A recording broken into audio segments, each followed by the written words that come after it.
بسم اللہ الرحمن الرحیم۔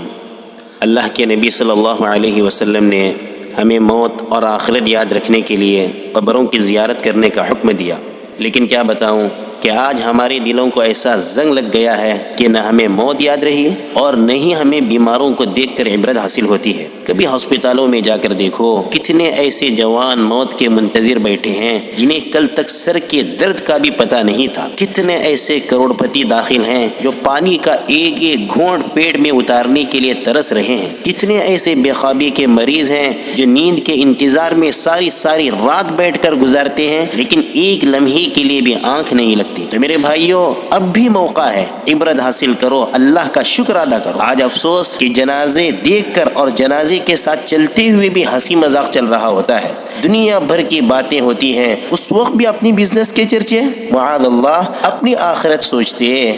آج یہ چلا گیا، کل ہماری باری ہے۔ چنانچہ جنازے سے متعلق احکامات اور اس سلسلے میں ہونے والی کوتاہیوں کا تذکرہ جاری تھا، تو جیسے ہی جنازہ غسل کفن دے کر تیار ہو، جلد سے جلد نماز پڑھی جائے۔ جنازے کی نماز کا مقصد ہی اس کے لیے مغفرت کی دعا کرنا ہے، پھر الگ سے نماز جنازے سے پہلے اور بعد میں دعا کرنا یہ کسی صحابی سے ثابت نہیں ہے۔ بسا اوقات جنازہ تیار رہتا ہے، لیکن صرف کسی فرض نماز کے ساتھ نماز جنازہ پڑھنے کے لیے تاخیر کی جاتی ہے کہ نمازی زیادہ رہیں گے تو میت کو زیادہ ثواب ملے گا۔ علماء نے لکھا ہے کہ 40 لوگ موجود ہیں تو پھر نماز میں بالکل تاخیر نہیں ہونی چاہیے، کیونکہ نبی صلی اللہ علیہ وسلم نے فرمایا، جس مسلمان کے جنازے میں 40 ایسے لوگ شریک ہوں جو اللہ کے ساتھ کسی کو شریک نہ کرتے ہوں تو اللہ تعالیٰ اس میت کے حق میں ان کی سفارش قبول کرتے ہیں۔ تو عام طور پر رشتہ دار وغیرہ 40 سے زیادہ شریک رہتے ہی ہیں۔ ہاں، اگر کسی قریبی ولی کے انتظار میں تھوڑی دیر انتظار کرنا پڑے تو کوئی حرج نہیں۔ نماز جنازے میں 3 سے زیادہ صفیں بنائی جائیں، کیونکہ نبی صلی اللہ علیہ وسلم نے فرمایا، جس کی نماز جنازہ میں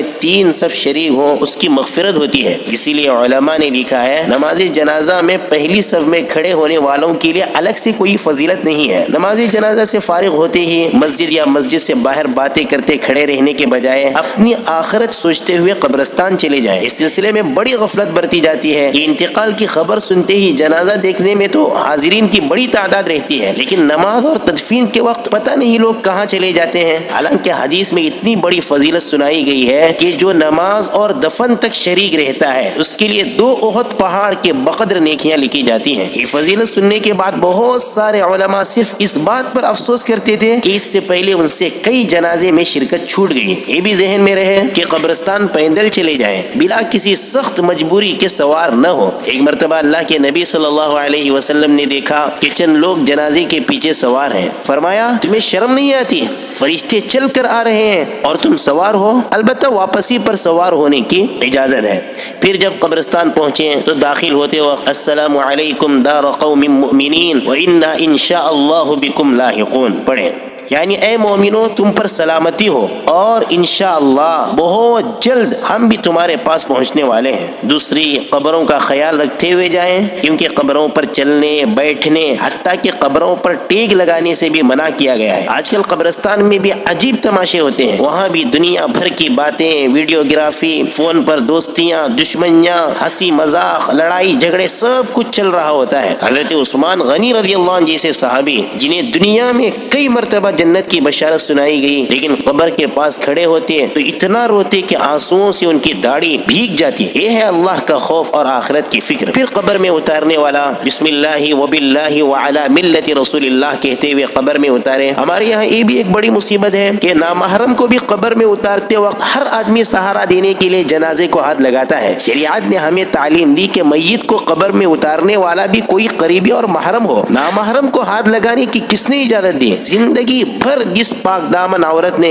اپنے بدن پر تو دور اپنے کپڑوں پر بھی کسی نامحرم کی نظر پڑنے نہیں دی، ایسی باحیا خاتون کو کسی غیر مرد کا ہاتھ لگے، اعاذنا اللہ من۔ علماء نے تو حدیث کی روشنی میں یہاں تک لکھا ہے کہ اگر عورت کا جنازہ ہے تو قبر کو بھی چادر سے ڈھانک لے۔ اتنی احتیاط ہے تو پھر نامحرم کو ہاتھ لگانے کی کہاں سے گنجائش نکل سکتی ہے؟ یہاں ایک مشکل یہ بھی ہے کہ تدفین کے وقت قبر پر اوپر سے چادر اس طرح پکڑی جاتی ہے کہ سب کی نظریں جنازے پر ہی ہوتی ہے۔ قبر کو ڈھانکنے کا مقصد تدفین کے وقت بھی نامحرم کے جنازے پر کسی کی نظر نہ پڑ سکے، لہذا اس وقت میت کے ذمہ داران دو چیزوں پر خاص توجہ رکھیں، ایک تو نامحرم کی میت کو کسی کا ہاتھ نہ لگنے پائے، اور دوسرے قبر اس طرح ڈھانکی جائے کہ کسی غیر مرد کی نظر بھی اس کے کفن کے کپڑے پر بھی نہ پڑ سکے۔ میت کو قبر میں اتارنے کے بعد 3 مرتبہ مٹی ڈالیں۔ ابن ماجہ کی روایت میں ہے کہ حضور صلی اللہ علیہ وسلم نے میت کے سر کی جانب سے قبر میں 3 مرتبہ مٹی ڈالی، پھر اس کے بعد کدال وغیرہ سے مٹی ڈال کر قبر برابر کی جائے۔ جن علاقوں میں میت کے ساتھ قبر میں چٹائی چادر وغیرہ پھینکنے کا رواج ہے، پتہ نہیں یہ نئی نئی چیزیں کہاں سے پیدا ہوتی ہے، کاش ان چیزوں کو ضائع کرنے کے بجائے میت کی طرف سے صدقہ کیا جاتا تو بہت بڑا ثواب ملتا۔ قبر ایک بالش سے زیادہ اونچی نہ ہو، اس پر سیمنٹ لگانا، چادر پھول وغیرہ چڑھانا، عطر چھڑکنا، عمارت تعمیر کرنا وغیرہ یہ سب غلط چیزیں ہیں، اس کا شریعت سے کوئی تعلق نہیں۔ پھر تدفین کے بعد رشتہ دار اور قریبی لوگ اپنے اپنے طور پر انفرادی دعا کرتے ہوئے اتنی دیر کھڑے رہیں جتنی دیر اونٹ ذبح کر کے اس کا گوشت تقسیم کیا جاتا ہے، کیونکہ نبی صلی اللہ علیہ وسلم تدفین کے بعد خود بھی مغفرت کی دعا کرتے اور صحابہ کو بھی اس کا حکم دیتے کہ اپنے بھائی کے لیے دعا مانگو کہ اللہ تعالیٰ اسے قبر میں ثابت قدم رہنے کی توفیق عطا فرمائے، سوالات کے جوابات آسان فرمائے۔ پھر اس کے بعد قبر پر ٹہنیاں گاڑنا یہ صرف حضور صلی اللہ علیہ وسلم کی خصوصیت تھی، اور بھی حضور صلی اللہ علیہ وسلم نے ساری زندگی میں صرف ایک بار ان 2 قبروں پر شاخیں گاڑی جن کے بارے میں وحی کے ذریعے بتا دیا گیا کہ ان قبروں میں عذاب ہو رہا ہے۔ تو اگر یہ پروپر سنت ہوتی تو صحابہ تو نبی صلی اللہ علیہ وسلم کی ایک ایک سنت پر جان قربان کرنے والے تھے، کسی صحابی سے ثابت نہیں انہوں نے قبر پر شاخ گاڑی ہو۔ ہمارے یہاں ایک بڑی مشکل یہ بھی ہے کہ لوگ قبرستانوں میں صرف پانی ڈالنے جاتے ہیں، قبروں پر پانی ڈالنے سے نہ مردے کو کوئی فائدہ پہنچتا ہے نہ آپ کو، بلکہ پانی کے اسراف کا گناہ مل سکتا ہے۔ اگر پانی نہ ڈالنے سے مٹی خشک ہو کر اڑنے کا خطرہ ہے تو پانی ڈالنے کی اجازت ہے، ورنہ ٹہنی یا درخت کو سرسبز اور تر رکھنے کے لیے پانی ڈالنا یہ نہ نبی سے ثابت ہے